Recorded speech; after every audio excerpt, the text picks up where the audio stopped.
Uncut with Cosmo Goss at the Publican in Chicago, Illinois. We're here at the Publican in Chicago's meatpacking district. We serve farmhouse fare, farm to table, local quality ingredients. When this restaurant's full, the energy is about as exciting as it gets. It's open, communal dining. I think my favorite thing is when you see people like, oh, I ordered too much, you try this, to the person that I have no idea who they are next to them. I think that's the whole point of dining communally. Today we're gonna do a city ham. I would first wet cure it. We like to balance with a lot of sweet and salt and spice, so we like to use a lot of brown sugar, maple syrup, salt, and chili. We would cure that for 10 days to 2 weeks, rinse it, let it dry out overnight, and then we'd hot smoke it over hickory and apple until it reached like 155 degrees. Cool it, couldn't be easier. As a cooking professional, ham allows me a lot of versatility and options in the kitchen. You can ham any part of the animal. It could be the loin. You could ham the ribs and grill them and have hammed ribs. You could do any part of it. So I think what it does for the restaurants is gives us a lot of options. So starting with the ham sandwich, we take sliced ham and then nice French baguette, cut that in half. And then we take this cheese called Delice de Bourgogne. It's this really sweet, creamy cheese. And we mix with a little bit of butter.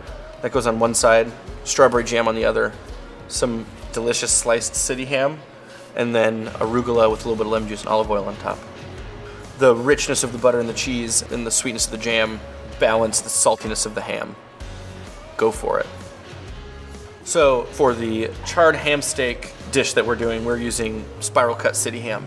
We take the steaks, we portion it, maybe 4 ounces a piece, and then we char it really hard on the grill, almost burn the edges, and glaze it with this sumac glaze. There's pomegranate molasses, sumac, brown sugar, vinegar, and I think it's really important when you're making it, once it comes up to a simmer, never let it boil and turn it off right away. Too much heat on it, it'll become thick like glue. The glaze we make is really tart from the sumac and spicy and sweet. We char the ham, and then that sugar starts to like caramelize and almost burn, which we love. And that goes on top of braised shelling beans, a little bit of onions, garlic, thyme, chili.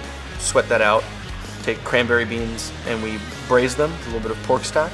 I think the perfect temperature to cook shelling beans is like right below a simmer, and they should take an hour or so.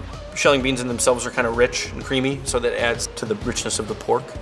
And then we make a charred herb vinaigrette. We start with like a base of scallions, and then it's thyme, parsley, dill, cilantro, basil, mint, vinegar, sugar, and then we take this bundle of herbs and scallions and we grill it really hard on the grill until everything's kind of almost black.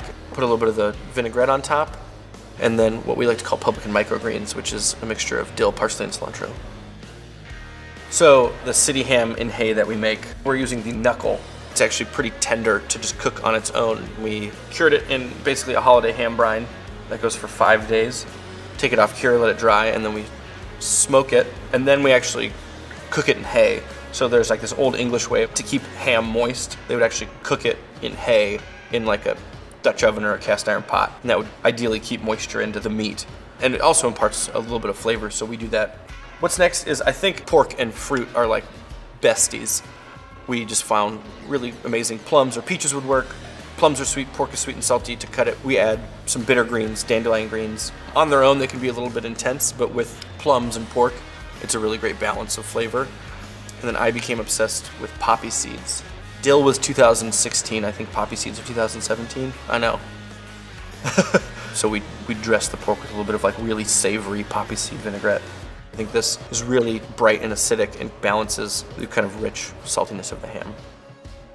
So the city ham al tonnato, it comes from the famous Italian dish vitello and tonnato, which is like poached veal with tuna mayonnaise. And so I thought it'd be cool to do that with hammed pork. When we made the city ham, we took a portion of it and sliced it. We take tuna and we season it with salt, pepper, a little bit of sugar, and citrus, and we cook it in olive oil.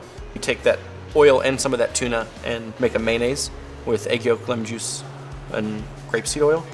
And then my joke is that you try and make it look like kelp on a beach, and then you drizzle tuna mayonnaise, a little bit of tuna, and then a salad of arugula, red onion, and truffled peach olives. A truffled peach olive is a dwarf immature baby peach that is treated like an olive and then preserved in truffle oil. I think I've always said it's like the farmers and the fishermen, those are the people that make us look good. Our job is pretty easy, just get people in the door and showcase what they've done. Especially at the Publican, that's the whole point, right? Find the best pork, find the best, freshest ingredients, and serve them right away and don't ruin it. Ham's not subtle. It's like the umami bomb. There's a reason people love bacon and ham, right?